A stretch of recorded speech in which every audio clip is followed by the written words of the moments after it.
Bom dia!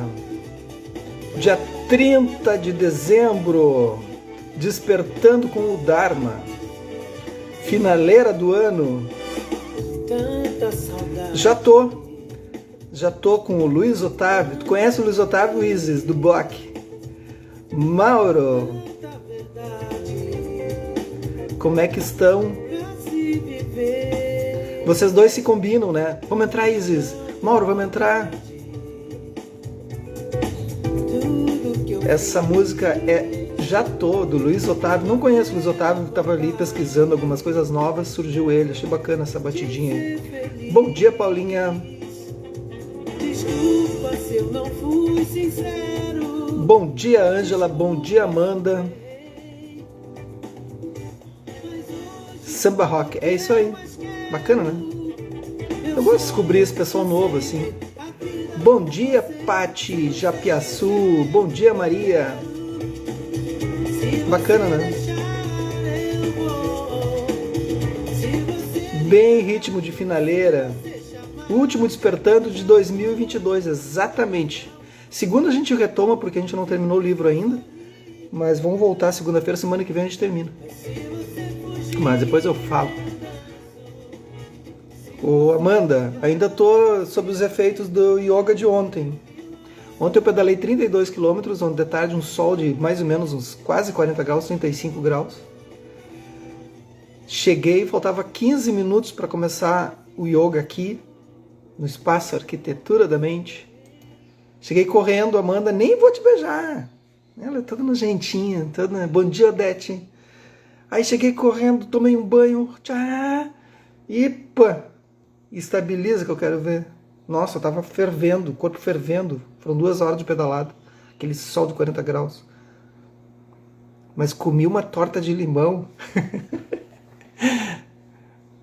Segunda estaremos iluminados, diz o Mauro. Bom dia, Carla. Bom dia, Ana Tereza. Bom dia, Wagner. Tudo bem? Eu saí daqui para fazer 15 km, 16 km, só para ir comer uma torta de limão. Fui de bike. Eu vou lá comer uma torta de limão em Colinas, lá na Adriana, no Café Del Mare. Aí cheguei lá, Adriana, adivinha o que eu quero? Eu já sei, um café passado e a tortinha de limão. É sensacional. Aí cheguei pulando. E aí eu tava falando isso porque eu ainda tô com os efeitos do yoga de ontem. Bah, que lá deu um... Sabe quando fecha? Bom dia, Rosali, tudo bem? Então, gente, a gente tá na finaleira do ano. Tudo vai acabar, né? Sempre acaba tudo no final do ano. E aí a gente retorna na segunda para finalizar esse livro. Ele tá bem no finalzinho, semana que vem a gente termina. Acho que lá no final da semana que vem, a gente tá indo devagarinho, né? Tá, faltam algumas páginas ainda. Faltam uns 3 capítulos. Bom dia, Conceição. O poder de uma pergunta aberta. O caminho do Buda para a liberdade. Editora Lúcida Letra. E aí depois, da semana que vem, eu anuncio qual é o próximo livro que a gente vai seguir. Eu tô esperando uma editora, ficou de me mandar um livro, mas não chegou, não sei se perdeu no caminho. Mas eu tenho um outro que já estava na fila, assim. Então daí eu falo para vocês. Tem uns mosquitos me comendo por baixo da mesa aqui.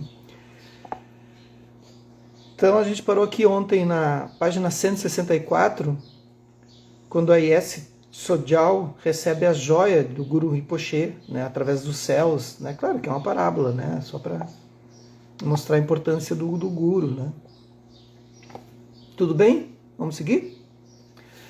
Quando a discípula recebe a caixa de joias, ela recebe bênçãos.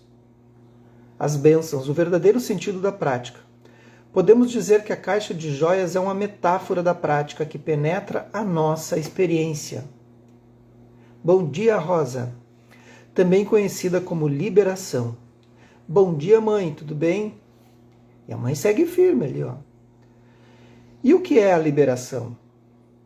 É um mundo além da objetificação. Quando a prática penetra a mente, mesmo que apenas por instantes de bodhicitta, lembra o bodhicitta, o despertar da mente? Um instante de ver a natureza sem fronteira das coisas, um instante de fé, nós nos tornamos argola. Então esse capítulo é o gancho e argola. professor e aluno se unem. Até que isso aconteça, sempre haverá solidão no caminho. Nós temos um professor, mas ele não pode nos fazer felizes. Ele não pode retirar de nós nosso sofrimento ou ter a experiência de como é a nossa mente. Bom dia, Lu. Tudo certo aí? Há uma solidão em compreender que depende apenas de nós, que nós teremos de nos deparar com a velhice, a doença e a morte sozinhos. Nossa dor é só nossa. O professor não pode consertar, ninguém pode. Então as pessoas colocam muito, né? A gente coloca muito, né? No começo, quando eu entrei para o budismo, também era assim. Colocava uma fé que o lama, que sei lá, teria que resolver as coisas, né? Depois eu fui percebendo que não é assim que funciona, né? Bom dia, Emanuele. E a gente vai cego, né? Vai cego nessa ideia, mas é natural, né? A gente coloca... não é só... A gente tem que pensar que não é só num professor que a gente coloca essas expectativas, a gente coloca no outro, no parceiro, na parceira, no filho, no trabalho, no despertando com Dharma, na meditação. A gente sempre quer alguma coisa, né? Quer algum resultado assim que dependa do outro, e nunca da gente, né? Quando a gente percebe que não é o outro, que não é... que não está no outro, não está no negócio, não está no trabalho, não está no estudo, está na gente, aí é uma liberação. Bom dia, Lucelena. Se não fazemos o trabalho de nos tornarmos argolas, podemos servir o professor dia e noite e nunca encontrá-lo. Então como é que é? Bom dia, Rosana. Bom dia, Márcia. Luciane Hall, tudo bem? Então como é que é nos transformarmos em argolas, né?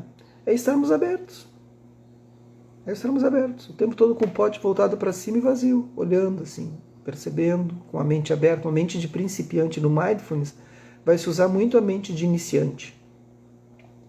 Aquela mente aberta, assim, né? Que tu olha para aquilo e começa a ver, olha, isso faz sentido nesse contexto, e a gente vai olhando para isso. Mas se a gente olha para as coisas de uma forma muito fechada, a gente não avança, a gente continua sempre no mesmo lugar. Bom dia, Eliana. Se não fazemos o trabalho de nos tornarmos argolas, podemos servir o professor dia e noite e nunca encontrá-lo. Do mesmo modo, podemos sentar em uma almofada 12 horas por dia sem de fato praticar. Ou podemos ficar em retiro pela duração de uma vida, mas realizar muito pouco. Isto é possível. Mas quando encontramos verdadeiramente o professor, uma profunda apreciação emerge desde dentro. É como caminhar em direção a um vasto oceano de bondade. E depois tem uma outra coisa também que é importante falar. Tem muita gente, é mais do que vocês imaginam. Aí o pessoal que está acostumado a ir a retiro pode confirmar, né? Não sei se a Paty está aí ainda, o Mauro, a Ana Tereza, quem mais que vai para retiro, né? O pessoal que costuma ir para retiro, né? É muito comum tu ir para retiros durante a vida toda, assim, e encontrar aqueles que são os papa-retiro, assim, né? Que estão sempre seguindo, né? E fazendo o mesmo tiro 300 vezes e fazendo. E aí tu vê que a pessoa está presa naquilo, né? Nesse materialismo espiritual, assim. A pessoa não entendeu a relação com o professor ou com o retiro. Ela fica repetindo a experiência eternamente, assim, naquele looping do eu, assim, né? E isso também é um problema. Então se agarra, não, mas eu estou seguindo o mestre. Não, tu tem que largar o mestre. Larga o mestre, larga. Dá um tempo. Tá? Dá um tempo. Aí, porque se tu entendeu o conhecimento, entendeu o ensinamento que ele passou, pronto. O Buda vai dizer isso, né? Quando entender, mata o Buda. Entendeu? Nesse sentido, né? Metafísico. Então é isso que tem que acontecer. A gente encontra muito isso nos lugares. Não só em retiro, aqui na vida, né? Aqui na vida fora de retiro. Mas quando encontramos verdadeiramente o professor, uma profunda apreciação emerge desde dentro. É como caminhar em direção ao vasto oceano de bondade. O professor serviu de exemplo para nós. Ele nos mostrou o caminho para fora da confusão ao nos oferecer conselhos pessoais e ensinamentos. Essencialmente, ele nos colocou na direção da nossa própria sabedoria inata, e é por meio dessa sabedoria que nós o conhecemos. E há mais. Quando encontramos o professor perfeito, nós vemos tudo como perfeito. Isto porque vemos o mundo além de nossa objetificação habitual. Vemos a natureza infinita e ilimitada das coisas. Esse é o fruto que surge desse relacionamento especial. Não há nada como isso. Mas até que realizemos o verdadeiro sentido de perfeito, até que nos tornamos argola, o professor estará apenas esperando, e esperando, e esperando. O professor surge, gente, se a gente está pronto. O professor sempre vai surgir quando o aluno estiver pronto, ele vai aparecer. E ele às vezes está do lado, assim, está ali, está pronto. Né? Tá ali aparecendo e tu não está vendo. Está gritando para ti. Mas tu tem que estar pronto. Tudo certo até aí? Vocês concordam? Vocês não discordam? Tá tudo bem? Estamos só na vibe de amanhã é ano novo. Amanhã é ano novo. Amanhã vira o ano, tudo termina, recomeça tudo novo, zerado, zeradinho. Todos os nossos problemas terminam. É assim que funciona. Além do ceguismo e do duvidismo, capítulo 20. Tilopa. Então vamos ver aqui, ó, ele tem um rodapé. Tilopa foi de 988 a 1069, foi responsável por desenvolver o método Mahamudra, que é uma forma de ver o budismo. A Ângela concorda, o Mauro de acordo, um conjunto de práticas espirituais que acelera enormemente o processo de despertar. Ele é conhecido por transmitir esses ensinamentos por seu principal discípulo Naropa, batendo como uma sandália em sua cabeça. Naropa foi um erudito yogi, místico e monge indiano, que morreu em 1041. Ele também foi professor de Marpa, o tradutor. Tanto Tilopa quanto Naropa são importantes figuras da linhagem Kagyu do budismo tibetano. Então estão aí essas figuras, né? Tilopa, o conhecido mestre da meditação indiano, fez seu discípulo Naropa passar por várias provas para testar e aumentar sua fé. Tais como fazê-lo saltar de penhasco e enfiar farpas de madeira debaixo das suas unhas. Nossa, cara, maldoso. Bom dia, Ana Paula. Tilopa milagrosamente reavivava o corpo destruído de Naropa. E o adepto tibetano Marpa fez com que seu aluno Milarepa construísse enormes monumentos, que Milarepa teve de desconstruir e reerguer por anos, a fio até que Marpa lhe oferecesse um único ensinamento. Estes dois... Eu vou começar a fazer isso, o que vocês acham? Eu não vou fazer, porque daí os mestres vão fazer isso comigo também, né? Não, hoje em dia não é mais assim. Hoje em dia, o que eles fazem? Eles cortam a tua internet. Os mestres estão mais modernos. Eles dizem, vou cortar a tua internet. Tá? Aí não vai ter mais acesso. Vou acabar com o teu 4G ou 5G. Pronto. Tirar teu celular. É a morte. É a mesma coisa que enfiar uma farpa embaixo da unha. Naropa e Milarepa exemplificam a diligência e fé requerida para alcançar a liberação dentro da tradição do budismo vajrayana. São os veículos mais rápidos, né? Ainda assim, provavelmente tenhamos dúvidas sobre essas expressões radicais de devoção. Essas histórias sugerem que deveríamos deixar de lado nossa inteligência discriminativa e simplesmente fazer o que os professores dizem? Significa que deveríamos acreditar no que quer que ouçamos porque assim foi dito nos ensinamentos? Em vez de nos sentirmos inspirados por tais exemplos, começamos a questionar nossa fé. Fé é um tópico importante, ainda que ilusório no caminho espiritual. Mas o que é fé? Exatamente. Se não investigarmos o verdadeiro significado da fé, iremos nos relacionar com a prática ou sem nenhum discernimento e visão pessoal, como cegos ou, por outro lado, com desconfiança ou ceticismo, cheios de dúvidas. Em outras palavras, balançaremos de um lado para o outro entre o que o Rinpoche chama de ceguismo e duvidismo.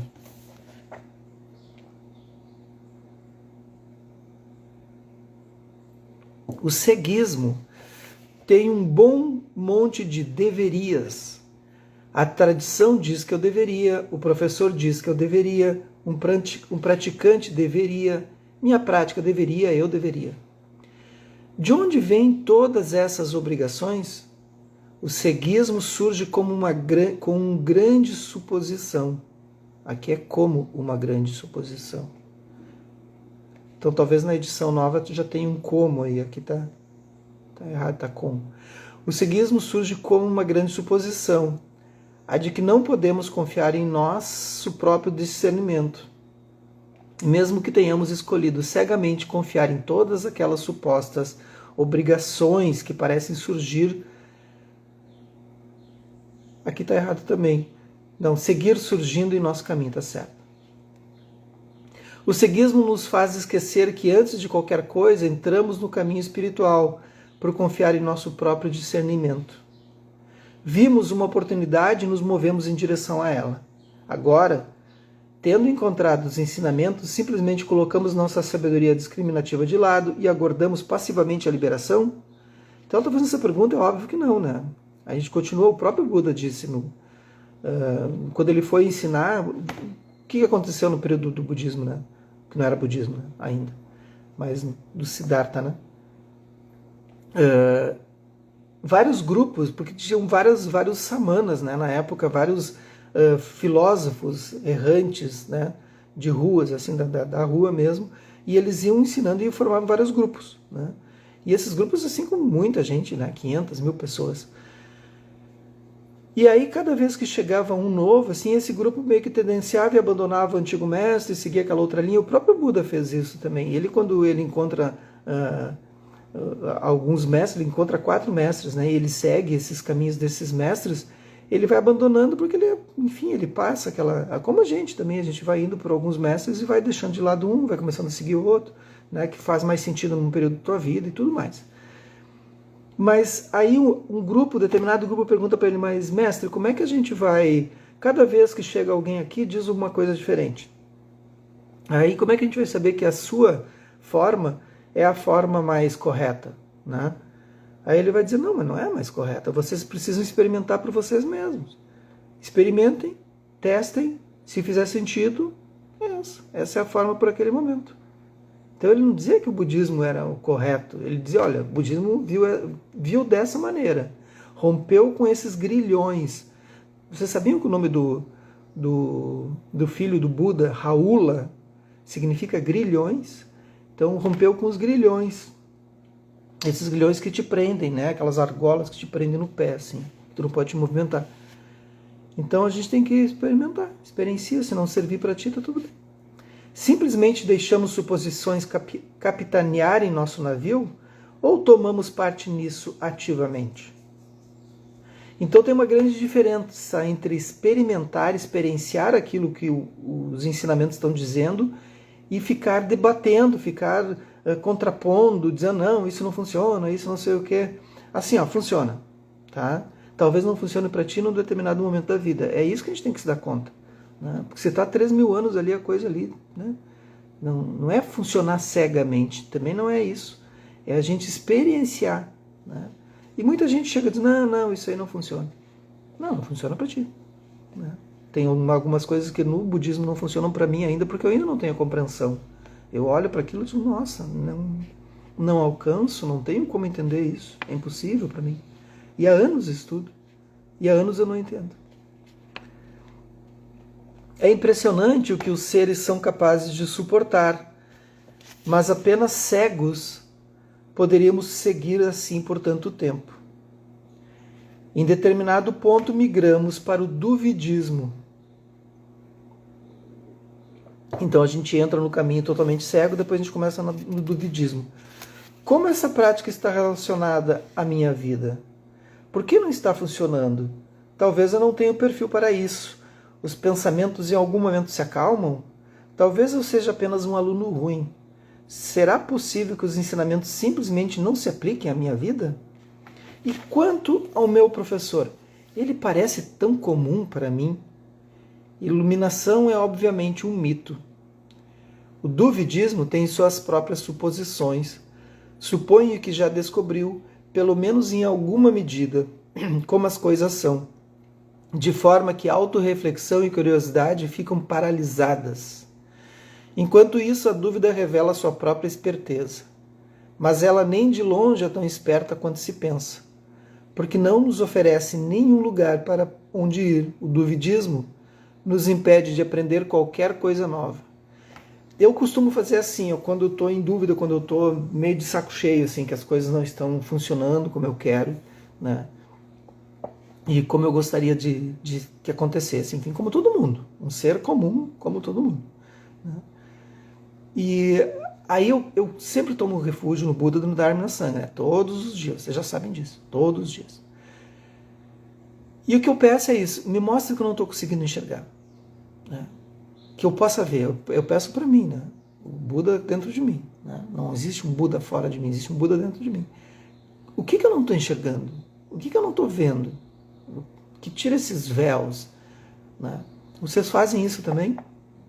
Ou vocês pedem, não, eu mereço, eu quero, eu não acho justo? Às vezes a gente dá uma loqueada, né? Mas o que eu peço é sempre isso, o que eu não estou enxergando? Me mostra, né? Tira esse véu.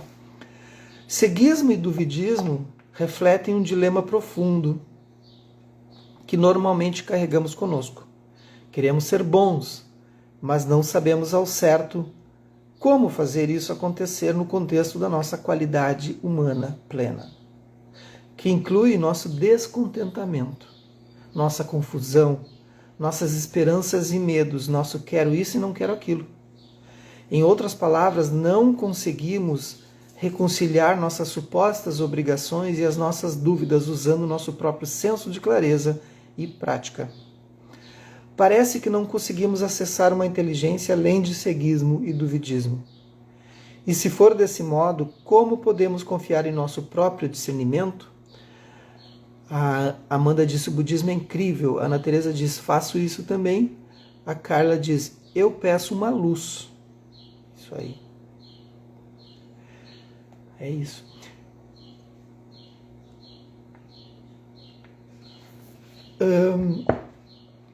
Eu acho, Carla, quanto à questão de pedir luz...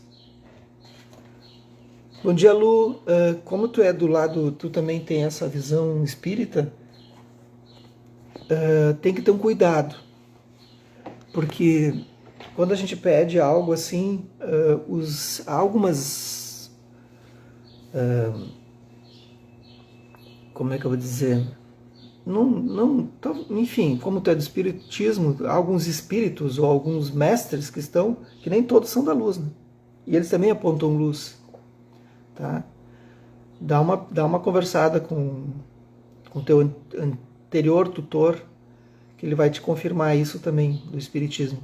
Então, quando a gente está pedindo uma luz, a gente tem que pedir exatamente assim, que os meus mestres da linhagem do bem me iluminem. Então tem que ter um cuidado assim para isso. Como eu estou no budismo, é muito claro assim, eu estou ligado nessa linha, né? Então eu não peço luz por causa disso, porque a luz pode ser que alguém que está segurando a lanterna não é alguém que a gente gostaria que segurasse, tá? Então é mais nesse sentido. Vamos, sim, entendi, eu li aí que tu escreveu. Mas é só para um comentário para geral, assim, para as outras pessoas que são também do espiritismo. Eu sei que a Lu também é também dessa linha, né? Mas a gente tem que cuidar para quem a gente pede ajuda, porque estão todos ali.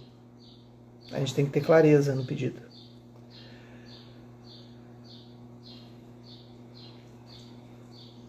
Vamos lá, então?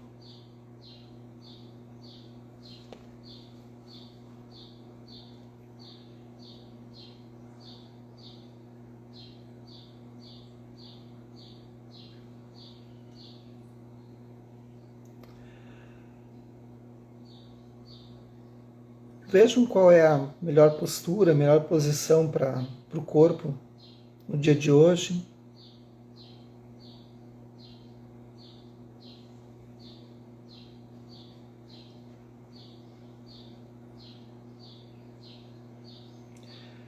Se você se encontra deitada, deitado, pode permanecer sem problema, desde que se mantenha acordado, desperto. Quem está sentado, sentada, eu peço para que desencoste da poltrona, Mantenha uma postura ereta.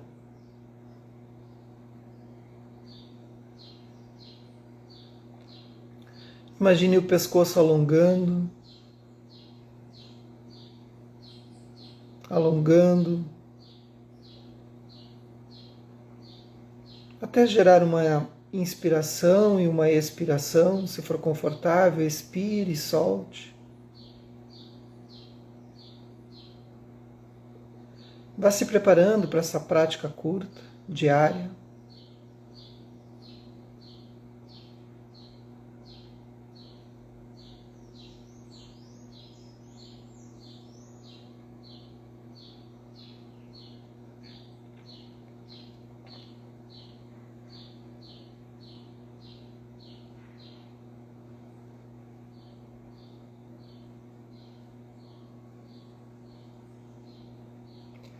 Vá observando qualquer pensamento que surja.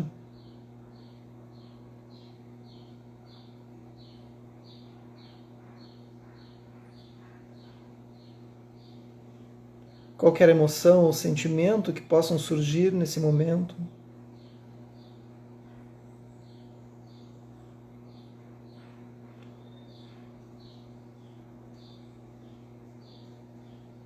O convite é para observar também, junto dos pensamentos, sentimentos, emoções, as sensações do corpo.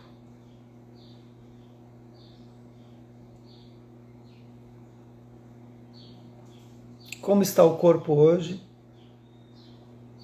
Faça esse escaneamento. Talvez percebendo regiões quentes, regiões frias. Talvez percebendo tensão ou relaxamento.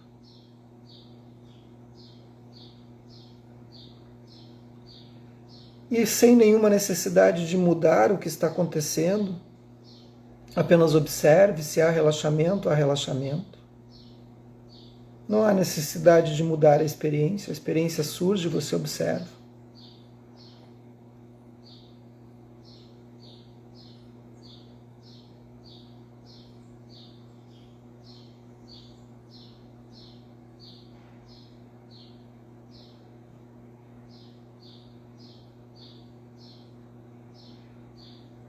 E uma vez que tenha feito esse check-in, esse plano de voo da mente e do corpo, deixem isso agora como plano de fundo. Tudo está acontecendo, você vai ter uma mão observando isso e um outro olhar observando como você chegou até aqui. Hoje é praticamente o último dia do ano, os últimos dias deste ano, do calendário.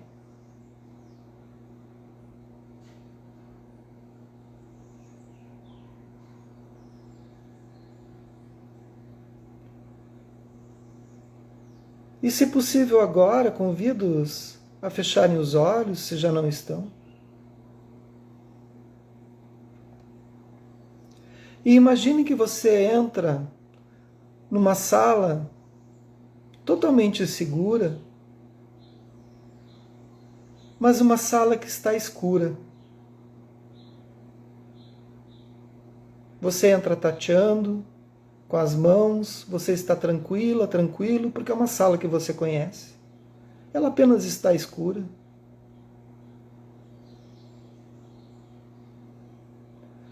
Você liga uma pequena luz, tênue,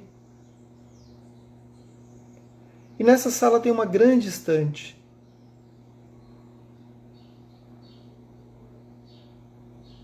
E nessa estante, ela está dividida em 12 partes. E cada parte diz o nome de um mês: janeiro, fevereiro, março. E você vai se aproximando, passando a mão nas letras, onde diz janeiro, primeiro mês do ano de 2022, em que você colocou várias expectativas. Vai passando a mão em fevereiro, olhando a estante, o que você conseguiu, o que não conseguiu. onde você estava. Talvez você tenha tido sofrimento, talvez tido muitas alegrias, conquistas, derrotas, perdas. E você vai olhando cada nome nessa estante, passando a mão, sem se envolver emocionalmente, apenas olhando. E do outro lado da sala há outra estante. Janeiro, fevereiro, março. Totalmente vazia.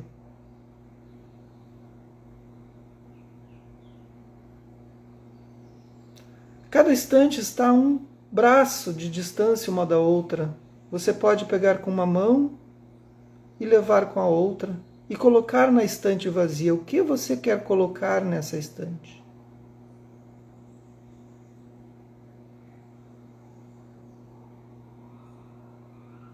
O que você levaria para essa estante nova?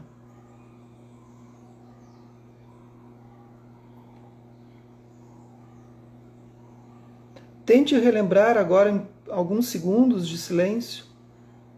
Vá relembrando e colocando, não precisa necessariamente ser pelos meses, vá lembrando e colocando na estante nova de 2023. Isto eu quero. Isto foi bom. Isto não foi bom, mas serviu para eu aprender. É importante que esteja ali comigo ainda. Estas pessoas eu quero conviver, estas eu não quero mais. Isso eu vou levar adiante, esse meu hábito, esse meu padrão, isto eu não vou levar adiante. O que você vai colocar nessa estante? Faça uma lista por alguns segundos enquanto eu fico em silêncio. Eu estou aqui. Apenas faça.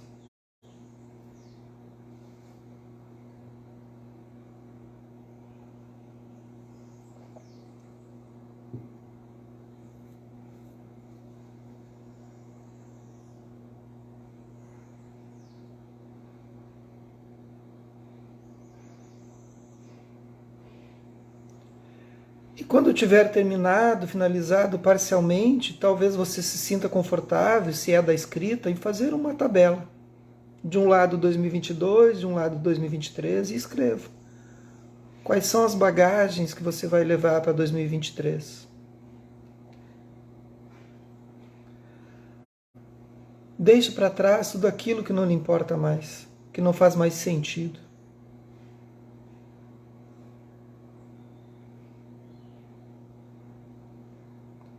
Isso é atenção plena.